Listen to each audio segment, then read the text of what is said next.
நண்பர்களுக்கு வணக்கம். வாழ்க வளமுடன். ஃப்ரெண்ட்ஸ், நம்ம இன்றைக்கி பரண்டை தொக்கு எப்படி செய்யலாம்னு பார்க்கலாங்களா? பாருங்கள், நான் பரண்டை எடுத்து வச்சுருக்கேன். இப்போ க்ளீன் பண்ண போகிறேன். சுடு தண்ணியில் காஷ்மீர் மிளகாய், பூண்டு, புளி போட்டு உப்பு, மஞ்சள் போட்டு லைட்டாக சூட் பண்ணிட்டு வச்சுருக்கேங்க.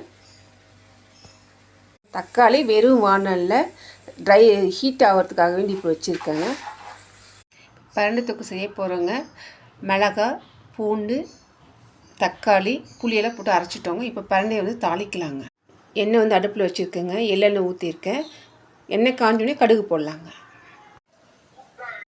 எண்ணெய் காஞ்சிருச்சு, கடுகு போடலாங்க.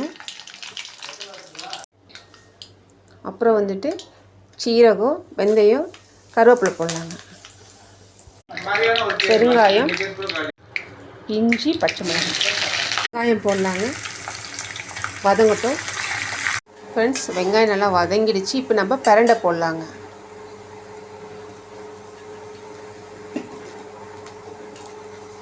நல்லா வதங்கட்டுங்க. வதங்குது உங்களுக்கு காட்டுறேன். உப்பு கொஞ்சம் போடலாங்க. பரண்டை ரெடி ஆகிடுச்சுங்க. இப்போ நம்ம அரைச்சி வச்சு விழுதை ஊற்றிக்கலாங்க.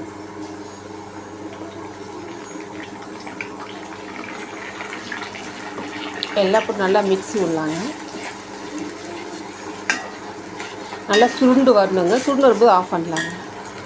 பாருங்கள், நல்லா சுருட்டு வந்துடுச்சு. இந்த நேரத்தில் நம்ம மிளகுத்தூள், சீரகத்தூள், சோம்புத்தூள், பெப்பர் தூள் எல்லாமே போட்டுக்கலாங்க.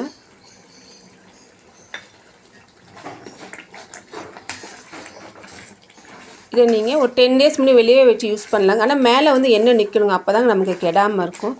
இதை பார்த்து அனைவருக்கும் நன்றிங்க.